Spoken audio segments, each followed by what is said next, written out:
Hello everyone, जय हिंद। मैं हूं doctor Prashant Jagtap, farmer assistant commander central industrial security force, one of the top educators on Unacademy platform for CDS, AFCAT and CAPF defense related competitive examinations and best selling author for McGraw Hill's publication for CAPF assistant command and examination. आज मैं जो issue के ऊपर बात करने वाला हूँ बहुत ही इम्पोर्टेंट इशू है। मैं जानता हूँ आपके एग्जामिनेशंस पास में आ रहे हैं, बहुत ही कम समय बचा हुआ है। So the most common issue everyone faces during this period is stress management. तो ये एक्सट्रीम स्ट्रेस जो है, इसको कैसे मैनेज किया जाए? क्या ये कॉमन है? क्या ये सभी के साथ होता है? क्या टॉपर्स जो आते हैं वो भी सेम चीज़ें फेस करते हैं? इसके बारे में आज मैं ये डिस्कस करने वाला हूँ। तो CPF असिस्टेंट कमांडेंट एग्जामिनेशन हो, CDS हो, एफकैट हो, और for that matter any competitive examinations, जब भी ये इशू का आप अपने दिल से लगा लेते हो, बहुत सीरियसली लेते हो, जो कि लेना भी चाहिए। It is a life changing event जो आपकी ज़िंदगी को या तो सक्सेसफुल या सो कॉल्ड फेल्योर बनाता है। तो हम लोग इसमें बहुत ज़्यादा एनर्जी, बहुत ज़्यादा इमोशंस इन्वेस्ट करके रखे हुए हैं। हमारी ज़िंदगी का बहुत सारा टाइम लगा हुआ है। So it is very normal, it is very natural to be stressed about these events, to be stressed about examinations. लेकिन इसको मैनेज कैसे किया जाए? एज फार एज सभी लोग इसको एक्सपीरियंस करते क्या? यस, हर किसी को स्ट्रेस एक्सपीरियंस होता है, लेकिन there is a condition known as eustress. Eustress मतलब ऑप्टिमम स्ट्रेस होना चाहिए। बेसिकली स्ट्रेस मैनेजमेंट कैपेसिटी हर किसी का अलग अलग रहता है, स्ट्रैटेजीज अलग अलग रहता है। सो मैं वो भी डिस्कस करूँगा कि आपके स्ट्रेस कैसे मैनेज किया जाए। सो अगर जीरो स्ट्रेस रहेगा तो आदमी सोता ही रहेगा, तो उसको तो कोई टेंशन ही नहीं है, तो वो प्रिपरेशन भी नहीं करेगा। So zero stress is never ever a desirable condition. It will never propel you, it will never force you, it will never motivate you to work harder and be an achiever or winner. So zero stress होना, it is a misunderstanding actually. Zero stress, मेरे पास कोई stress नहीं है मतलब आप serious ही नहीं हो। तो स्ट्रेस होगा। अगर आपको स्ट्रेस आ रहा है मतलब आप सीरियस हो, it is a good start. दूसरा चीज़, जो स्ट्रेस बहुत ज़्यादा हो गया, दोनों एक्सट्रीम्स आर ऑलवेज डेंजरस। जब स्ट्रेस बहुत ज़्यादा हो जाता है तो क्या होता है? जब बहुत ज़्यादा स्ट्रेस हो जाता है, फॉर एग्जाम्पल आप लोहे को बहुत ज़्यादा गर्म कर दोगे तो क्या हो जाएगा? उसका स्ट्रेंथ जो है ना वो कम हो जाएगा, वो पिघल जाएगा, और जो चीज़ आप डिज़ायर कर रहे हो वो नहीं कर पाएंगे। आप घोड़ा है एक, आप उसको भगा रहे हो, आपने एक्सट्रीमली भगा दिया, वो मर जाएगा। ठीक है, आप एग्जॉस्ट हो जाओगे। When the stress is extreme, it is beyond your coping abilities, you get exhausted. Mentally भी एग्जॉस्ट हो जाते हैं हम लोग, फिजिकली भी एग्जॉस्ट हो जाते हैं। मोस्ट इंपॉर्टेंटली एनर्जी ड्रेन हो जाता है, फ्यूल खत्म हो जाता है, हम लोग ऐसे बोलते हैं। तो उसको साइकोलॉजी में बोलते हैं बर्नआउट।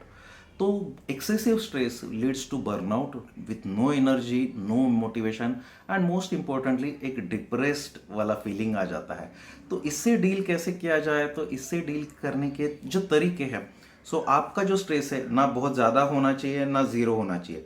तो बेसिकली अगर आपको एंग्जाइटी या टेंशन नहीं आ रहा है तो आपको थोड़ा थोड़ा लाना पड़ेगा, आपको लाइफ में सीरियस होना पड़ेगा। और आपको बहुत स्ट्रेस आ रहा है तो आपको उसको कम करके ये जो यू स्ट्रेस है, ऑप्टिमम लेवल का स्ट्रेस है, उसको लाने के लिए आपको कोशिश करना है। अभी ये कैसे किया जाता है? ये तो हो गया थ्योरी, क्या होना चाहिए क्या नहीं होना चाहिए। अभी हम लोग बात करेंगे कि इसको कैसे लाया जाए, या जो टॉपर्स रहते हैं उसको, वो लोग ऐसे अचीवर्स रहते हैं, इस चीज़ से स्ट्रेस के साथ कैसे डील करते हैं। बेसिकली इससे डील करने के कुछ तरीके हैं। मोस्ट कॉमन तरीका है, पहली चीज़, आपके एग्ज़ाम के रिक्वायरमेंट को पहचानो।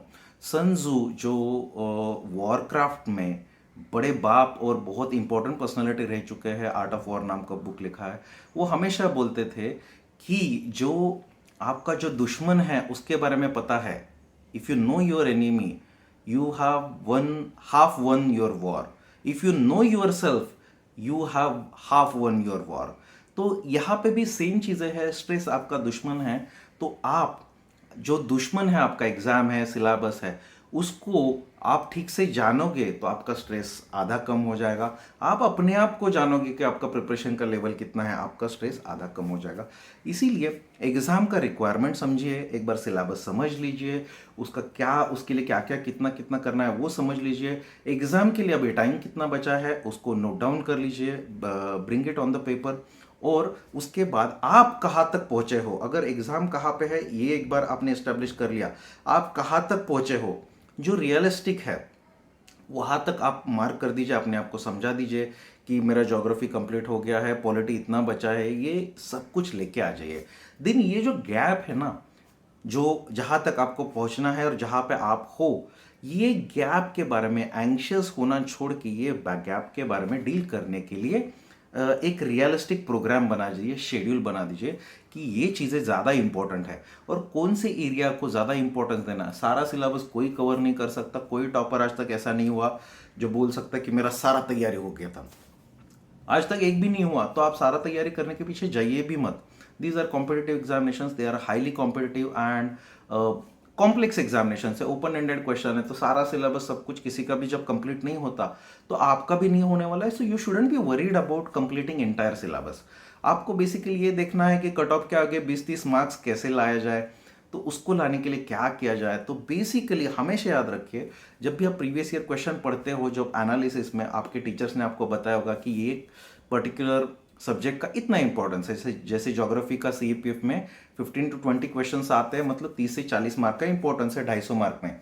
तो ये ज्योग्राफी मेरा इतना कंप्लीट हुआ है। सो जो ऐसे मोटा मोटी जो सब्जेक्ट्स ज़्यादा इंपॉर्टेंस के हैं, ज़्यादा वेटेज के हैं और जिसको प्रिपेयर करने के लिए टाइम कम लगता है, फिलहाल अभी उसको प्रायोरिटाइज कर लीजिए। जो एरिया ज़्यादा इंपॉर्टेंट है उसको प्रायोरिटाइज कर लीजिए। आप अपना दिन का समय, बचा हुआ समय, उसको डिफाइन कर लीजिए, उसमें किसको कितना टाइम दे सकते हैं ये कर लीजिए। उसके बाद एक आप रियलिस्टिक प्लान बना दीजिए कि मैं 4 दिनों में ज्योग्राफी करूँगा, फिर साइंस 4 दिनों में करूँगा, पॉलिटी 4 दिनों में करूँगा। जनरली मतलब जब भी कर रहे हो, by and large the thumb rule is एक टाइम पे एक ही सब्जेक्ट कर लीजिए, बहुत सारे सब्जेक्ट मिक्सअप मत कर लीजिएगा, स्पेशली ह्यूमैनिटीज़ के सब्जेक्ट मिक्सअप मत कर लीजिए। आप ज्योग्राफी भी आप आज कर रहे हो, 1.5 घंटे बाद पॉलिटी कर रहे हो, उसके बाद हिस्ट्री कर रहे हो, ये आपकी जो मेमोरी, ये जो प्रोसेस है इसमें इंटरफियर करता है, ठीक से याद नहीं रहता, कन्फ्यूजन होता है। दूसरा इसमें सबसे बड़ा ये प्रॉब्लम है सब्जेक्ट मिक्स करने में कि आप एक टाइम पे इतने सब्जेक्ट कर रहे हो तो ये सब्जेक्ट खत्म होने के लिए टाइम लगता है। ठीक है, आप हिस्ट्री, ज्योग्राफी, पॉलिटी, इकोनॉमिक्स ये सारा एक साथ करोगे तो जनरली सिर्फ आप हिस्ट्री अगर 3-4 दिन में खत्म कर देते हो, ज्योग्राफी 3-4 दिन में, समझो ऑन एन एवरेज एक सब्जेक्ट आप 4 दिन में अभी रिवीजन वाला खत्म कर देते हो, तो ये 4 सब्जेक्ट एक साथ स्टार्ट करने से ये खत्म होने के लिए आपको समझो लगेंगे 16 दिन। सेम एफिशिएंसी से आप काम कर रहे हो, एक सब्जेक्ट खत्म करने के लिए 4 दिन। But you need to understand, 15वें दिन तक आप एंशियस रहते हो कि मेरा सिलेबस खत्म नहीं हुआ, आपके पास कॉन्फिडेंस नहीं है कि आपका खत्म हुआ है। ऑन द अदर हैंड, जब आप एक ही सब्जेक्ट लेके खत्म करते हो, चौथे दिन आपको पता है कि आपका 30 मार्क का 40 मार्क का काम हो चुका है, यू आर मोर कॉन्फिडेंट। 8वें दिन आपको पता है कि आपका 80 मार्क का, 70 मार्क का काम हो चुका है, आपका 30% सिलेबस कवर हो चुका है, आपका कॉन्फिडेंस बढ़ता है, आपका मोटिवेशन बढ़ता है, आपका एफिशिएंसी बढ़ता है। सो कॉन्फिडेंस, मोटिवेशन, इफिशिएंसी बढ़ाने के लिए इसको प्रैक्टिकली प्लान कीजिए और उसके साथ साथ आपको रिवीजन करना बहुत ज़रूरी है। रिवीजन के लिए मैं एक अलग से डेडिकेटेड वीडियो भी लेके आऊँगा। आप चाहते हो तो मेरे चैनल को सब्सक्राइब कर दीजिए, इसको देखिए एंड आई एम श्योर ऐसे वाली चीज़ें आपको बहुत मदद करेंगी। आप चाहते हो कि कोई पर्टिकुलर टॉपिक के ऊपर मैं बात करूँ, उसके ऊपर मैं पक्का बात करूँगा। सो ये स्ट्रेस मैनेज करने के लिए ये एक तरीका है कि प्लान अच्छे से करो। दूसरा तरीका है अपने प्लान के ऊपर विश्वास रखो, अपने ऊपर फेथ रखो, तो एंग्जाइटी थोड़ा कम हो जाता है। आप कर लोगे, इतना बड़ा बात नहीं है, लोगों ने कर लिया है। जितना टाइम है उसमें अपना बेस्ट दे दीजिए। तीसरा चीज़ है, आपको कॉन्फिडेंस बढ़ाने के लिए अच्छा रेस्ट होना बहुत ज़रूरी है। 7 घंटे आपकी नींद होनी चाहिए, भले आप 2 शिफ्ट में कर लो उसको, रात को 5-6 घंटे सो रहो, दिन में 1-1.5 घंटे 2 घंटे सो रहो, कोई दिक्कत नहीं है, लेकिन minimum 7 hours sleep is important. अच्छा खाना, टाइमली खाना इज़ ऑल्सो इम्पोर्टेंट। उसके साथ साथ जो चीज़ें इंपॉर्टेंट है, थोड़ा आपके पास रिक्रिएशनल टाइम होना चाहिए, नहीं तो आप रिचार्ज नहीं हो पाओगे, दैट इज़ ऑल्सो इम्पॉर्टेंट।